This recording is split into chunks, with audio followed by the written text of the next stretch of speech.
আমরা এই যে আমাদের সন্তানদের জন্য দোয়া করি, কি দোয়া করি বলেন তো? বেশিরভাগ মানুষ কি দোয়া করে? আমাদের দোয়াগুলো যারা কোরআন হাদিসের বাতানো দোয়া পড়ি না, নিজে থেকে দোয়া করি, অনেক সময় ভুল দোয়া করি। সবাই না, অনেক সময় ভুল দোয়া করেন অনেকে। যেমন, আল্লাহ আমার ছেলে যেন জিপিএ 5 পায়, আল্লাহ আল্লাহ আমার ছেলে যেন সিরিয়ালে চলে আসে, আল্লাহ আল্লাহ আমার ছেলে যেন অমুক কলেজে চান্স পায়, আল্লাহ মেয়েটা যেন অমুক ইউনিভার্সিটিতে চান্স পায়, আল্লাহ অমুক। এই না আমাদের দোয়া। আচ্ছা, এটা সাময়িক একটা টার্গেট হতে পারে, দোয়া হতে পারে, এটাতে এটা করলে গুনাহ হয়ে যাবে, এ দোয়া করলে একেবারে ভুল হয়ে যাবে, আমি সেটা বলছি না। কিন্তু আমি বলছি, দেখেন আল্লাহ কি দোয়া শিক্ষা দিচ্ছেন। সূরা ফুরকান আয়াত নম্বর 74 আল্লাহ শিক্ষা দিচ্ছেন, রব্বানা হাব লানা মিন আজওয়াজিনা ওয়া যুররিয়াতিনা কুররাতা আয়ুন ওয়াজআলনা লিল মুত্তাকিনা ইমামা। কি দোয়া! এ দোয়ার অর্থ জানেন? সুবহানাল্লাহ, হায়রান হয়ে যাবেন এর অর্থ শুনলে। আল্লাহ সুবহানাহু ওয়া তাআলা বলছেন, তুমি দোয়া করো, ওয়াল্লাযীনা ইয়াকুলুনা রব্বানা হাব লানা মিন আজওয়াজিনা ওয়া যুররিয়াতিনা কুররাতা আয়ুন। এইটুকু শুনেন, মানে কি? হে আমার রব, আমার সন্তান সন্ততি, আমার জীবন সঙ্গী সঙ্গিনী, স্ত্রী স্বামী, নারী পুরুষ একে অন্যজনের জন্য দোয়া করবে, আল্লাহ এমন সঙ্গী জীবন সঙ্গী দান করেন, এমন সন্তান দান করেন যারা আমার চক্ষু শীতলকারী হবে।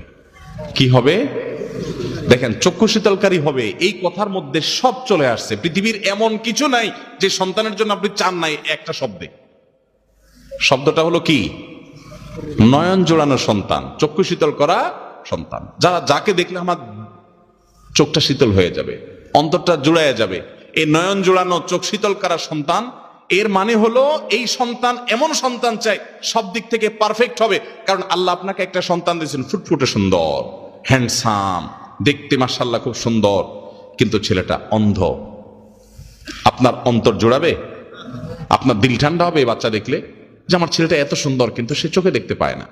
আপনাকে আল্লাহ তাআলা একটা ছেলে দিয়েছেন না, চোখেও কোনো সমস্যা নাই, তার সকল অঙ্গ প্রত্যঙ্গ ঠিক আছে, দেখতে সুন্দর সুন্দর মাশাআল্লাহ, ফুটফুটে, চোখ কান নাক সবই ভালো, সে বিকলাঙ্গ না, কিন্তু ছেলেটার মেধা টেধা কিচ্ছু নাই, একদম বোকাশোকা, কিচ্ছু বুঝে না।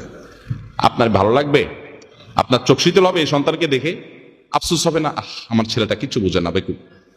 আল্লাহ তাআলা আপনার সন্তানকে সুস্থ রাখছেন, আবার বুদ্ধিশুদ্ধিও দিছেন, দেখতে শুনতেও ভালো, কিন্তু ছেলেটা অমানুষ।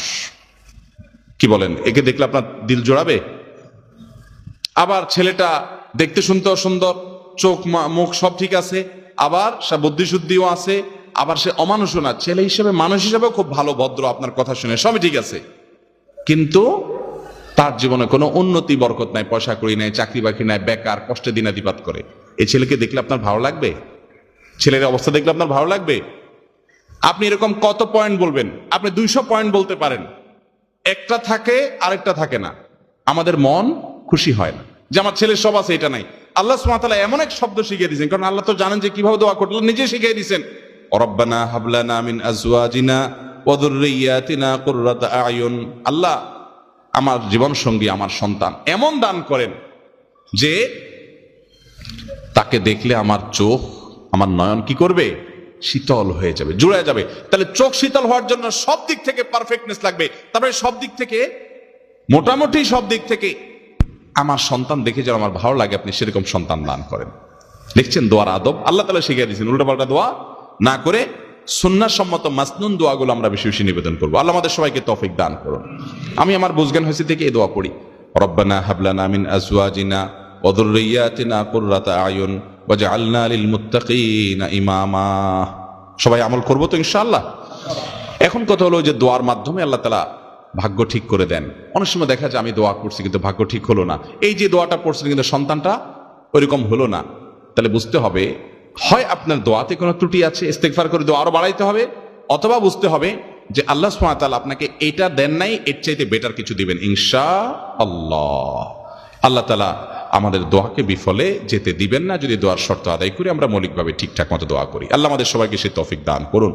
ভাইরা আমার, তাহলে তাকদীরের প্রতি ঈমানের গুরুত্ব আমরা জানলাম, তাকদীরের স্তরগুলো আমরা জানলাম, আল্লাহ রাব্বুল আলামিনের কাছে আমাদের তাকদীর, আমাদের আল্লাহর ফয়সালা আমাদের জন্য, এটা যেন ভালো হয়, কিভাবে আমরা নিবেদন করব, কিভাবে আশা করব, কি আমল করব, কি করলে আমাদের ভাগ্য সুপ্রসন্ন হবে, সৌভাগ্যের অধিকারী হব, সে আমল জানলাম। এর বাইরে দুরূদ বেশি বেশি করে পাঠ করা, ইস্তেগফার বেশি বেশি পাঠ করা, এগুলো সৌভাগ্যের অধিকারী হওয়ার অন্যতম একটা পূর্ব শর্ত।